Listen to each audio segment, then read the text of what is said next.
A very good evening, friends, and a warm welcome to the 1159th edition of KK Talks. And today is our series of Barrow Buddies, the person's voice, where we talk about very interesting aspects related to obesity. And we have a very special guest today who will address a very special topic.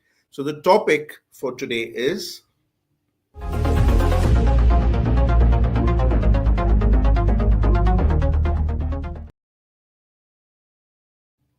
Yes, so the topic of today is adolescents against obesity.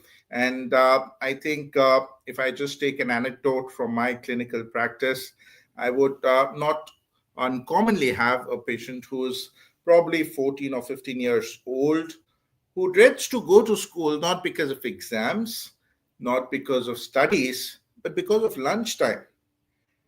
Lunchtime, if they have to go to the canteen, often the child would tell me that it takes much longer to reach to the canteen. It's more like a marathon, and it's not longer because of physical fitness or they find it difficult to reach to the canteen, but there's so much of stigma associated with obesity, so many whispers, stares, jokes about weight, that these children often have very poor confidence, low amount of friendships, and they find it so difficult to handle obesity. But nevertheless, I must tell you that the stigma against obesity needs to be tackled. And we're going to learn some ways as to what is the best way, what are the best practices uh, against obesity. If we talk of the triple A, adolescents against obesity, today we have a special guest who would throw insights. Being an adolescent herself, she's going to tell us how and what are the adolescents feeling and what are the best ways for all of us to learn as to how to handle obesity in adolescents. So warm welcome to our special guest for today, Kanisha Kalra. Hi, good afternoon, sir. Good evening, everyone. Good evening, Kanisha, and thank you so much for joining us. Kanisha is a class 11 student, an adolescent, and hailing from the city of Hyderabad. And we are really grateful to you. You've taken out time from your busy studying Mm. schedule to join us today for this show. And thank you so much, for this. And we are really looking forward to listening to you. There are already a lot of greetings pouring in from a lot of people, as you can see in the chat box. There are questions already pouring in about how to adolescents take leadership roles, and people are really excited and really looking forward to listen to you. But let's get started with a few basic questions to begin with, and definitely we will take questions from our audience as well.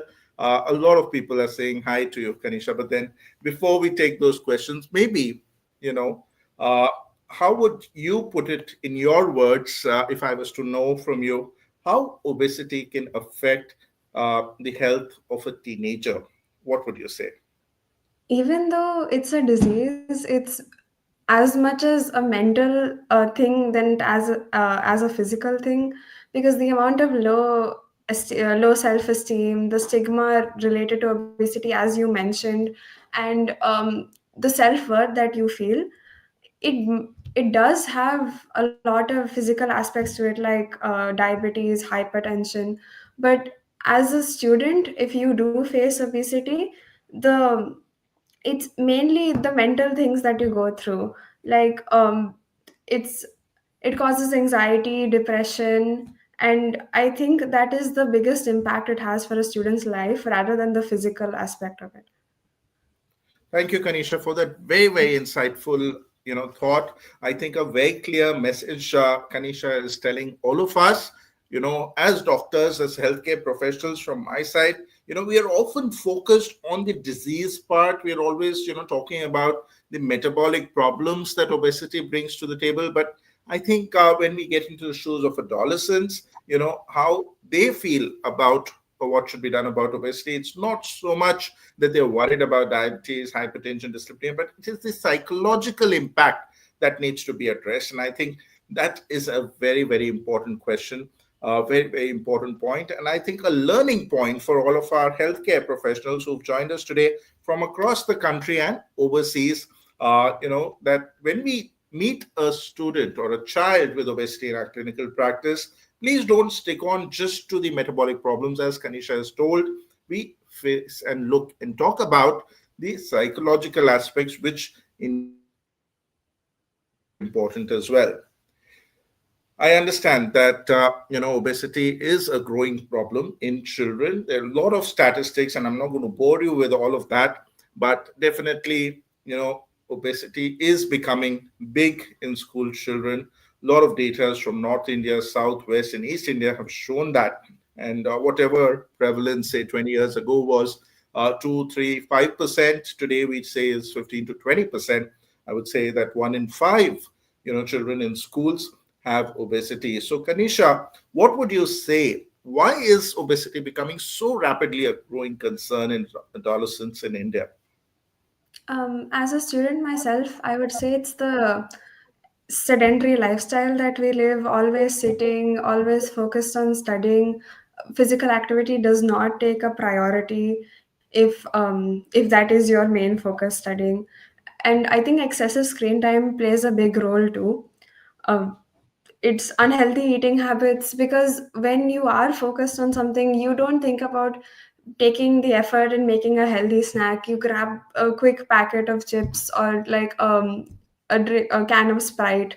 And I think reduce physical activity also, as I've experienced this myself. If I have exam times, or if I have a test coming up or a presentation, I wouldn't necessarily focus on my physical activity, because that takes a backseat. So I think that's the biggest concern of obesity growing rapidly in India. Right, right. Very, very valuable points, Kanisha. Definitely, I think all our focus as parents, as doctors, we are always, looking at the academic aspect. And having said that, after COVID, definitely screen time has increased rapidly in children. And definitely, this is something which is, and indeed, an important reason why obesity is increasing very, very rapidly. And let's look at what our audience is asking. Again, Mr. Ramji Agarwal is saying hello to you. There are greetings from Dr. Bharti, Dr. Sanjay, Arnav, Khyati, Manoj Kalra, and a lot of people who have joined in to listen to you. There is a question from the audience. They're asking you, how can adolescents take leadership in helping their parents and grandparents fight obesity? So can they be the, people who speak up and help their parents and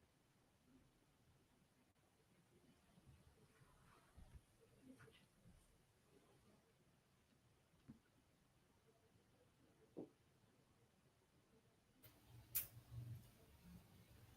obesity? Sir, I'm sorry, you cut out there for a bit. Could you?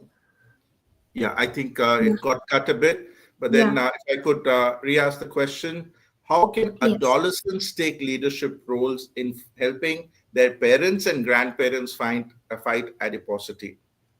So how is that? I think our Yeah. our generation is more in tune with our mental health and our physical health. So I feel that we should not necessarily force, but maybe educate our parents on the different aspects. Like when you go to your grandparents' house, it's always like khana khilao. Matlab, that's how Indian parents show love. But I think we, as the younger generation, should educate our parents, telling that food, yes, it might be a main love language, but we should keep it in moderation, and start providing healthy snacks instead of rich and heavy foods like fresh fruits or nuts. And this is how we as adolescents should take the leadership role, and we should educate parents on how the mental health aspects of it as well. If a child is suffering from obesity, then they should, instead of forcing them or being told something, they should understand what the child is going through and then work on it towards that in a positive way. Very, very important points, Kanisha. Thank you for pointing that out. I completely agree. Food is often the love language of parents and grandparents. And I think as adolescents, as children, it is our duty and responsibility to help them look beyond that. Very good, healthy options that you've mentioned, fruits, nuts, they are also healthy, but again, they can be still within the food category. So yes, definitely, I think adolescents do play a very important role in the family. I can share you one example where we at Valor, say about 10 years ago, we did a study in school children and their parents, looking at how obesity and other metabolic problems exist. We were quite surprised. 30% of school children in a small city like Vellore, Vellore is not a two-tier city or a three-tier city. It is very, very small, and still 30%, one out of three school children between the classes of ninth and 12th had obesity. But I think the impact of that study was that, when they went back home and, they spoke to their parents about it, the overall eating pattern, the kind of tiffins they used to bring to school, everything had a very good impact. So yes, it does make a big role. And all the adolescents who are listening to us, I think you do have a role within your own family to handle obesity.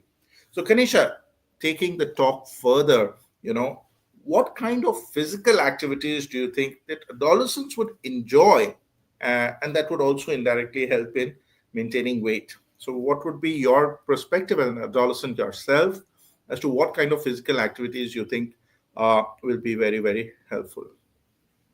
I've observed that in the younger age group, it's mostly cycling, swimming, all of these very active sports. But then in my age group, which is like 16 to 19, I've observed that people prefer going to the gym. I think the main thing is just keep moving, not necessarily having like a set workout time, or it's just keep walking, try not to sit as much. Something that I've adopted is that when I'm studying, I walk and study, or I walk and read, or like in the evening I take walks around my community. But if you have time in school, then you can take a walk around lunch also. It just keep moving is the main thing. But the main thing I've seen is that kids my age or kids younger than me, they mainly enjoy playing sports that they've played when they were younger. Like, Great. And again, I think very important points you've highlighted. It's not this activity or that activity is best. I think it differs from person to person, differs even within the age groups, as you rightly mentioned, within the adolescents as well. But I think what we are really looking forward, what we are really trying to understand is that, as Kanisha mentioned, we keep moving. आप जो भी काम कर रहे हैं उसमें आप you can bring in exercise. जैसे उन्होंने बोला पढ़ाई करते वक्त you can walk. Otherwise, if you are planning to go to the market, rather than go on a bike or a bicycle, maybe just walk there, rather than taking a bus. If there is wherever possible, walking. But also, I think a very important point that does click to a lot of people. जो sports आपने बचपन में खेले हैं या छोटे होते you've liked them. Getting back to them is much, much easier because you've done them well before, earlier in life. And I think that's not only for children, even for adults. If I was a very good tennis player, then I would might as well go back to tennis much easily rather than think of another sports.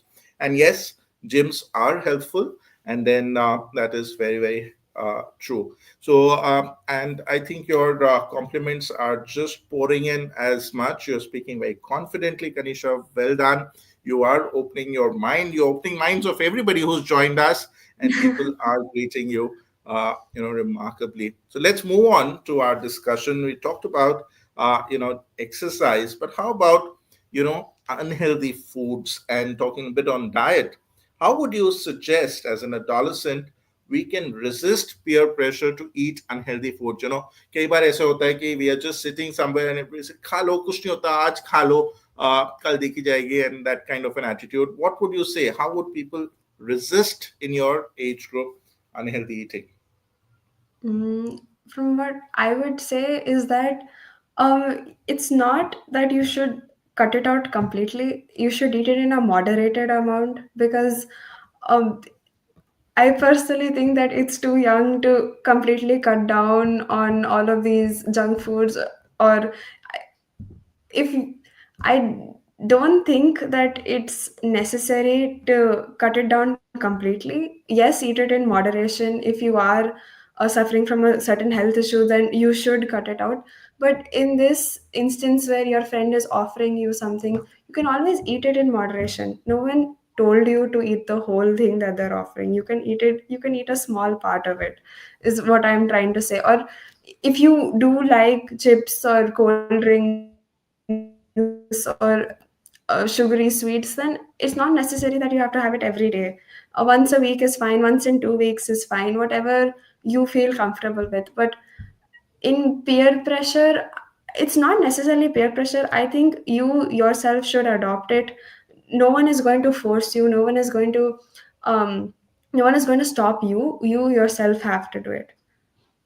I think that's again a very insightful answer. This thing has to come from within, and I also completely agree. Even not for children, but even in adults, we don't have to completely stop anything. You can eat in moderation. Portion control is important, not only with respect to eating at one time, but rather than eating three times a sweet in a week, you can make it once or twice. Rather than taking two or three kaju barfi, maybe take one. So Yes. everywhere, you can reduce it. Don't say no. You don't hurt the people who are offering you, but at the same time, you are having good portion control.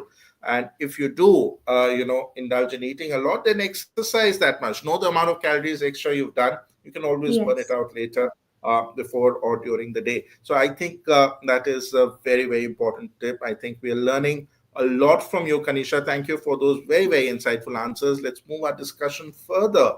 And a big problem when we talk of adolescent obesity, when I go to schools and talk to principals, teachers, and students, it's hard to sometimes convince them as to what they should do for controlling obesity. What would you suggest as a student yourself as to what are the more effective ways in which schools could implement something to control obesity?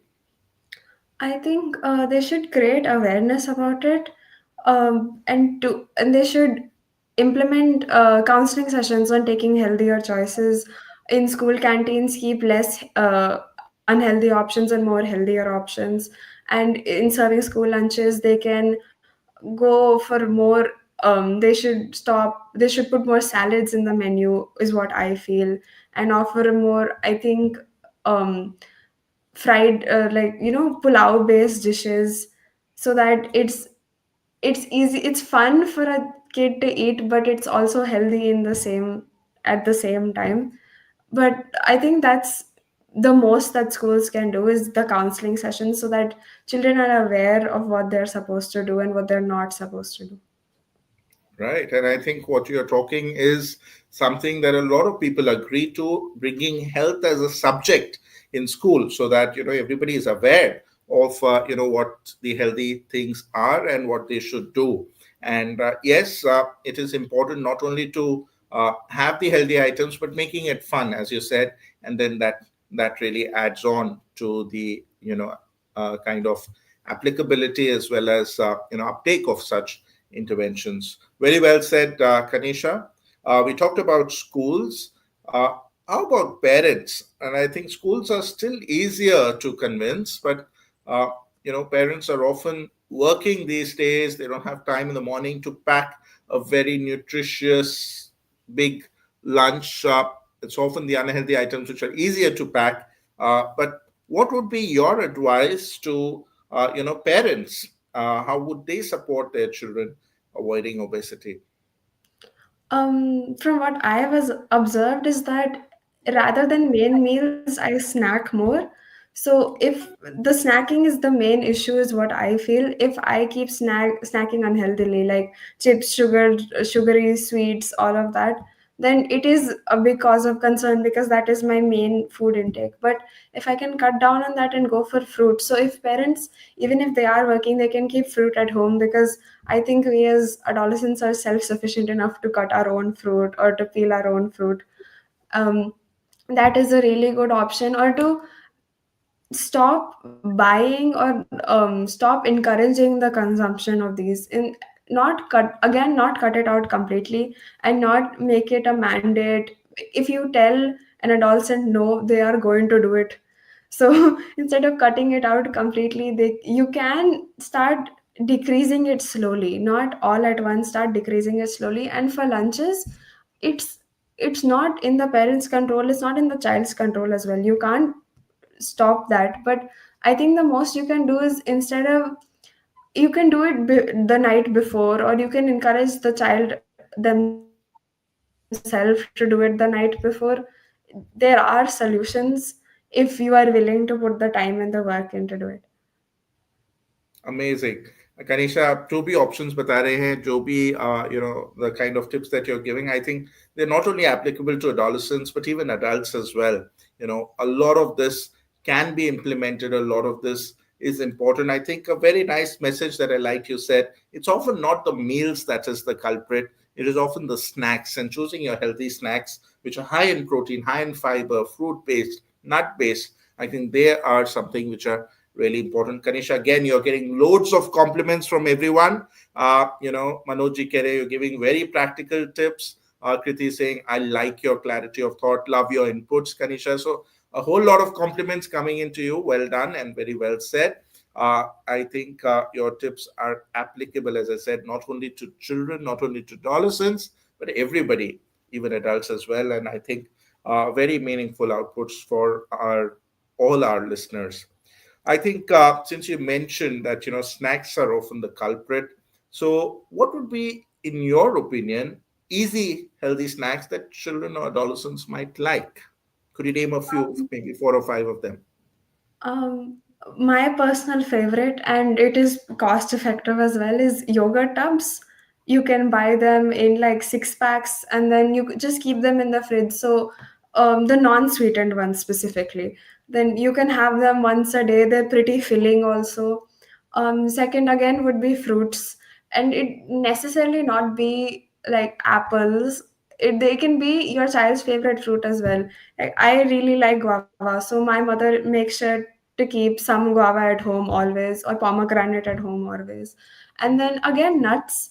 Nuts is not something that everyone is fond of, so it's not a personal favorite healthy snack. But a good substitute to it is makhana. A lot of people like it. There are multiple seasonings that you can put on it as well. It's a very diverse snack with not a lot of effort. Um then I think you can have khakra, those puffed rice crisps. Those are again very tasty, very diverse, different seasonings. Also, really easy to eat, accessible, cost effective. These are Right. just to name a few, but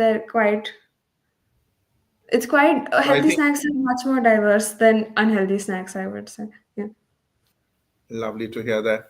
So I think yes, there are really good options as you mentioned. Yogurt is not only filling; it's high in protein as well. And I think, as you mentioned, the non-sweetened ones are important. Makhanas, definitely for people who are from South India, West or East, who don't know the Hindi version, it is foxnut. And again, this is something which is easily available, very commonly used in the Indian, cuisine. So yes, makhanas are helpful, and the other options, as you mentioned, right from nuts to fruits. My daughter's favorite is also guava. So yes, guavas are liked by children. Again, very good in fiber, something again that a lot of children can actually practice. So very well said, Kanisha. Let's take the discussion further on. We're talking about how obesity not only affects the physical problems, the metabolic problems, but also the psychological aspects among adolescents. So, what would you say about how it can affect the adolescent? We did start our discussion with that, but how does obesity affect the psychological health of children? Um, as you've mentioned, it does lead to low self esteem, anxiety, depression. One thing that I've noticed too is that it sometimes leads to the person under eating as well. I've seen it happen to a lot of my classmates, and I think that is a point that should be focused on and should be given a lot of value. That it is not right that you are under eating because of how you feel about your body or obesity in general, and it should be focused on more, and there should be more counseling given towards it, how you can overcome obesity healthily. um, I've also, the main mental stigma around this is that you think about what people will think of you, but people don't people's first thought for a person is not always negative. They will find the positives in you before they find the negative. So your Right. appearance is I not the main Yeah. thing. Your personality should be what you put forward. So I think that should be the main part of counseling, is that you can overcome this in a healthy way, and it's your personality that matters, not your appearance. Right. Very, very important points, Kanisha. Thank you for those points. A very important take home message: build on your personality, focus on your personality. Don't, just go on crash diets. Don't deprive your body of essential nutrients. When we talk of malnutrition, it's not only, undernutrition, but obesity. Both of them are malnutrition. We have to find the path of going through the middle path of everything, going through, not going through the extremes is what really helps in life for possibly most decisions that we take. So I think, very well said. I'm wary of time. We have little time, but there are a lot of questions pouring in, a lot of questions coming in. Maybe I'll take the last two questions, Kanisha, from you. But I must compliment you. You are giving amazing inputs. You're definitely one of the brightest minds of your age, and Thank we're you. really privileged to have you here.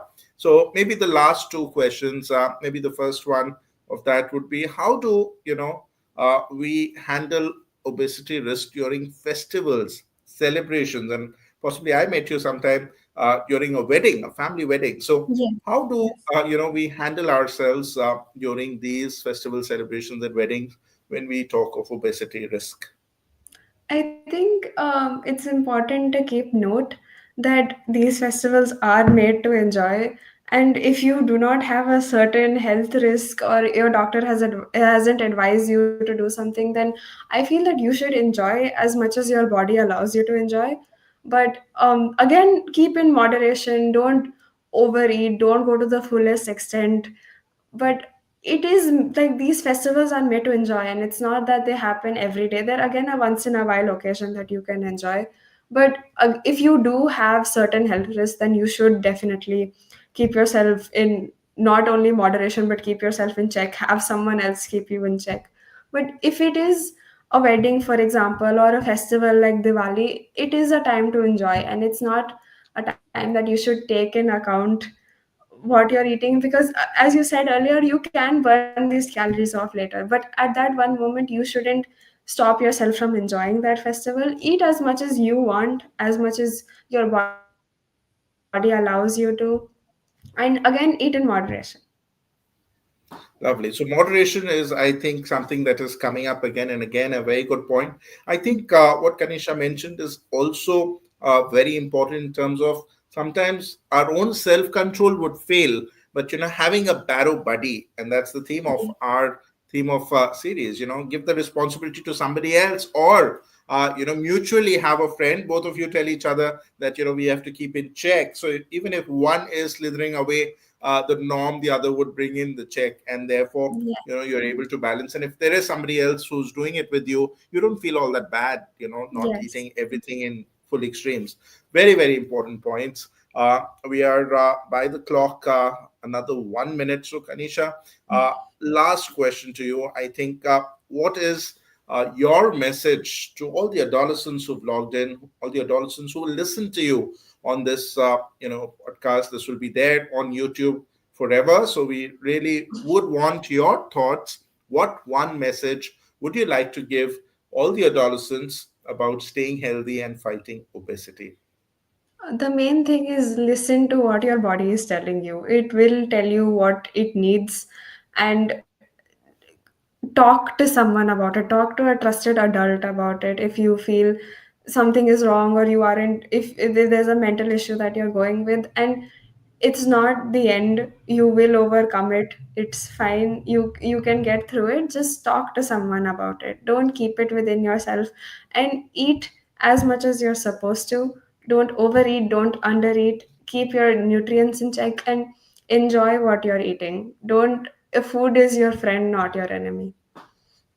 Lovely, lovely messages. Thank you, Kanisha, for all those very, very positive points that you've left all our audience with.